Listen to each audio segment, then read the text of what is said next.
आज हर व्यक्ति धर्म में निरत है।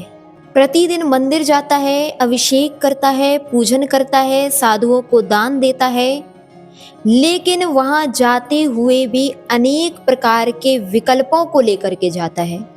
अभिषेक करते हुए भी मन में विकल्प आता है, घर जाना है, बेटे को स्कूल छोड़ने जाना है, दुकान खोलना है। महिलाएं पूजन करते करते विचार करती हैं, मुझे घर जाकर के घर के कार्य करना है।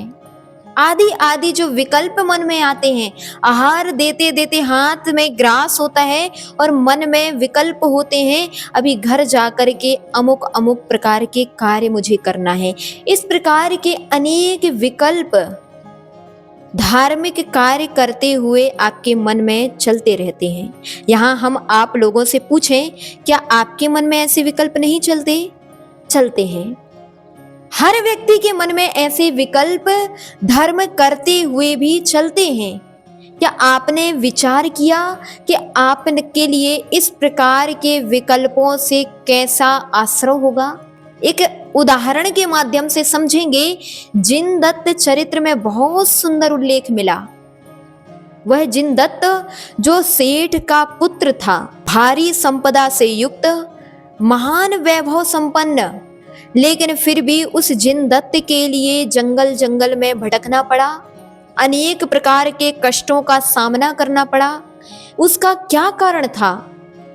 बहुत सुंदर उल्लेख जिनदत्त चरित्र में मिला।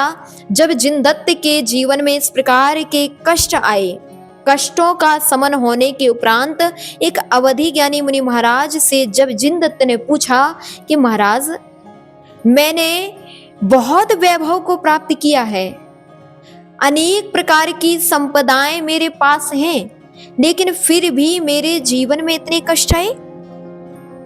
आखिर उन कष्टों का कारण क्या है? और जो मुझे इतना वैभव प्राप्त हुआ उसका कारण क्या है?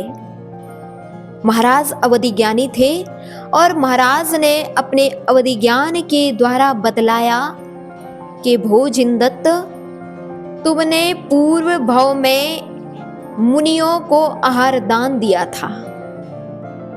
आहार तो दिया था और उस आहार में विशेष निर्मल भावना से युक्त होकर के तुमने आहार दिया था। द्रव्य भी अच्छा था, क्षेत्र भी अच्छा था, काल भी अच्छा था और भाव भी अच्छे थे, लेकिन उन भावों में थोड़ी सा अंतराय पड़ गया था। अब आप पूछेंगे कि वो कैसा अंतराय पड़ गया था जो उसके लिए कष्ट भोगना पड़ा? मुनि महाराज ने बतलाया कि तुमने जो पूर्व भव में मुनियों को दान दिया था, उसका फल यह मिला कि तुम्हारे लिए सेठ का पद प्राप्त हुआ। तुम सेठ के यहाँ पुत्र के रूप में उत्पन्न हुए और महान वैभव से संपन्न तुम हुए। लेकिन जिस समय तुम आहार दान दे रहे थे, उस समय तुम्हारे मन में एक विकल्प था, और वह विकल्प क्या था? क्योंकि तुम्हारी माँ जो पूर्व भव की माँ थी, वह माँ बहुत कसाय से युक्त थी, उसके लिए गुरुजन अच्छे नहीं लगते थे, और उस समय जब तुम आहार दे रहे थे, उस समय माँ तुम्हारे घर में नहीं थी, और तुम यही विचार कर रहे थे महाराज के आहार तो अच्छे हो जाएं, लेकिन एक विकल्प यह भी आ गया था कि मेरी माँ आ रही होगी, मेरी माँ आ ना जाए और मेरी माँ आकर के यहाँ पर कलेश उत्पन्न ना कर दे।